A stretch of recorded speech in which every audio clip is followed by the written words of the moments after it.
Further ado, once again, I will introduce Mark Brookes of Gunnebo Safe Storage. Okay, thank you. Ladies and gentlemen, I want to start by asking you all a question, and that relates to servers and system security. So, what do you immediately think of when you're considering your servers and your system security?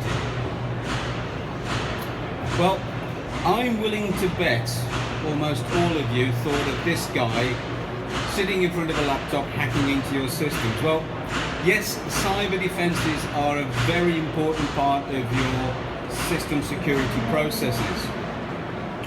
But in a world where everything we do is controlled in some way by IT systems, and with the future advent of 5G meaning this is more so, have you thought about some other threats to your control systems and your operation?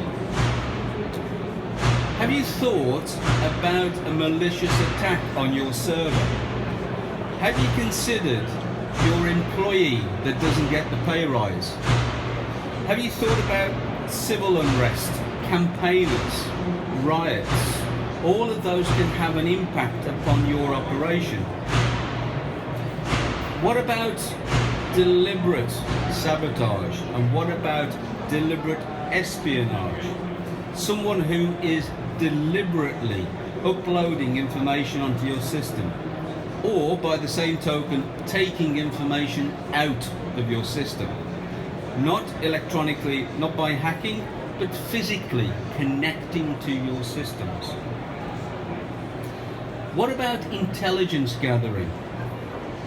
What about taking information that you are not aware of? Because this was once the domain of governments, once the domain of military organizations. But now we live in a world where your R&D efforts, your databases are of importance. Forbes back in 2016 estimated that if you were a pharmaceutical company, it would cost you $5 billion before you brought a drug to market. What if that intelligence, what if that knowledge was lost? And then, of course, a threat to any electronic system and IT system is electromagnetic pulse radiation. Now, this could be a natural event such as lightning, but those are quite easily countered. But there are nuclear events. Now, rare of course, but any kind of nuclear detonation would generate the radiation which would form an induced electromagnetic pulse down your lines and frying your servers. But when it was realized that such energy could be an important weapon, efforts were made to weaponize and to develop man-made non-nuclear generators that could quite easily be secreted and be carried in and have a detrimental effect to any control system. This is what we are thinking when I talk to you about server security. If you think by handling the malicious attack, the physical attack on your servers, ask yourself, what would you do if you were in their shoes? Think from outside the box. It's a horrible saying, I know, but it's the best way of explaining this. Put yourself in the shoes of someone who's trying to attack your server. How easy is it, or otherwise, how difficult is it to gain physical access to your servers? What is the value of the information? What are the consequences of that information or that control being lost? In security, and those of you who sat in the earlier presentation, we talk about the onion effect, the onion skin, the onion reference of security. So it's all about layers. The last layer of defense is the one that is most crucial, because once that is breached, that is it. So think about your perimeter security, yes. Think about the building security, yes. Think about access into the data room, yes. But at the end of the day, consider access to the server itself. And this is where at Gunnebo we would talk to you about proper security cabinets. Think about introducing cabinets that are beyond the average standard lightweight 19-inch rack. Because ultimately that is the last line of defense you have. What about server security then, and how you can consider sabotage and espionage taking place? Well, again, think how easy is it to get access to the server? Is the server locked? In many cases, a simple cam lock is all that's between an assailant and your organization. Think about access control, yes, both to the data room and to the cabinet. I won't say this enough. Make sure the last line of the defense is as secure as the first line. Make sure you use an appropriate lock. Who is accessing the server? When are they accessing the server? Have a lock, have a system which gives you an audit. You can judge and control who, when, and how.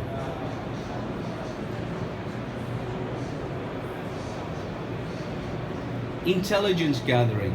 Like I said earlier, it is only previously the concern of the government and armed forces. But now, such equipment that is required to take the signals emanating from your electronic devices are very easily obtainable. And once you have those, it is frightening the amount of intelligence and knowledge that you can gather. Like I said earlier, $5 billion for an R&D company involved in pharmaceuticals to bring a drug to market. Take that into the governmental, take that into the commercial world. The loss of such information can be crucial to any organization's operation. How can you combat it? Keep access to your server to a minimum. And basically put as much distance between your servers and any line of sight, any public access. Preferably use shielded cabinets. Shielded and tested and certified cabinets. There is nothing that stops anyone claiming anything about cabinets in the security world. You only find out how effective they are when it matters, when there is an attack, when you have lost data, when you have lost your servers. The primary threat to any system nowadays, we believe, is electromagnetic pulse. Electromagnetic pulse burst devices.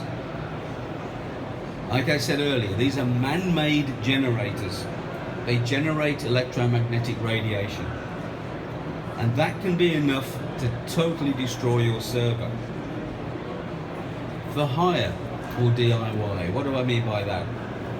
You can hire equipment to test the effectiveness of your EMP protection. Those devices can be turned around and used aggressively to take out your servers and electronic equipment.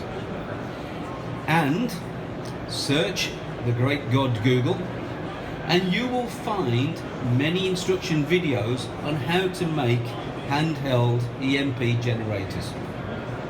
Now be careful, because if you do too much research, you become to the attention of certain authorities that you don't want to become the attention of. But by using simple equipment like, for those of you who remember them, flash cameras, wires, an old radio aerial, you can create a very effective localized device. Scale that up, and then you start to think of what I'm referring to. I've talked about military and nuclear EMP devices. Excuse me. More and more agencies have access to nuclear devices, and this is the nth degree threat, but it is feasible. Once the effects of nuclear EMP were discovered, more and more work was put into actually making these scalable battlefield devices. Now, any of you idea of how effective these can be? Well, if one nuclear device was detonated, let's say Moscow, because most of the examples refer to the US, but let's say Moscow. If that was detonated in the stratosphere, then London itself would be affected. Electronic systems here would black out. And that's how devastating a single device can be. So the advice to you, make sure that your control servers are shielded. Think about the consequences of the loss. So let's run through some assumptions. Modern technology is modern society is controlled by technology. I'm sure none of you would disagree with that. That's a fact. We all rely on systems to control our lives.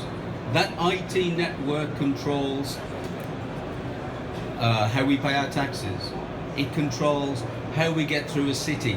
It controls traffic lights. It controls power, water, sanitation. Everything is controlled in the IT world. Look at it from a commercial point of view. The banks, airlines, maritime controls are all controlled by servers, right? Think of the chaos if the tube stops working because the control systems have failed. Think about what happens at Heathrow if the ground control radar systems stop working and they can't move planes around the apron. Think of the chaos that ensues. So the simplest way of disabling any organisation is to go straight to the IT system. Do that, you gain the upper hand. Do that on a national basis, you bring chaos. Some even say you would resort back to medieval society if all of the IT systems were taken out today. So let's explore the consequences in a little bit more detail. First responders. Think about the control breakdown. You cannot send first responders to their addresses because your control systems are out of sync. It creates anarchy. It creates chaos, which is what guys in society want to create today. Think of all the databases that would be lost. Think about alarm monitoring centers. The easiest way of getting into an organization, disable the alarm. Disable the people who are monitoring that alarm, who will contact the first responders. Think about infrastructure. Think about the breakdown of power supplies, water networks, sanitation. Think about air travel. What about the English Channel, one of the busiest shipping routes in the world? Who controls the boats? How are they controlled? Think about it. Think about, quite apt at the moment, rail chaos, when trains can't run. For those of you, I apologise, who use Southwest trains to commute. That is the scenario we face. And multiply that up and you start to see the chaos not protecting your service sufficiently can bring. Think about the telecommunications industry. Think about your 4G and 5G chaos. Communications breakdown. Think about those of you who have teenagers like I do. What happens when Wi-Fi goes down? Yeah? You and me both, sir. And then think of the public and commercial world. Tax. We all have to pay it. Wouldn't it be great if their system failed? Think of all the banking transactions, the millions of transactions that go ahead every day. What happens when those break down? Your personal data. And for my own benefit, what if Amazon went down? Think of Christmas, what happens? Nowadays, without Amazon, there is no Christmas. So, to summarize, ladies and gentlemen, think. Protect your servers. There are more factors than cybersecurity to consider. Consider the physical access to your systems. Consider the what-if scenario of losing that information. What if? Now, solutions do exist, I am glad to say, and you'd expect me to say that. Here at Gunnebo, we have a range of cabinets designed to do exactly what I've been telling you to do. We start with an entry-level cabinet which is designed to go into secure areas. We can make this active or passive in terms of air conditioning, climate control. If your server contains more critical information or it's in a more vulnerable area, we can provide higher security cabinets that will protect against physical attack. But for the ultimate, we have a range which will provide protection against EMP. It will provide protection against Tempest-style intelligence gathering, as well as all the physical protection that you need. And all of our solutions, they are standalone, plug and play. We deliver, you plug in, it works. So, as I say, be prepared. If you want to know more information, we are stand 33. I'll just mention that once. Come and see us if you want more details. So, before I finish off, are there any questions? Or any comments to make? Okay, well, if anything springs to mind, I did say I'd only say this once, but you can find us on stand C33. So thank you everyone for your attention today. I hope it's been informative and look forward to talking to you soon. Thank you.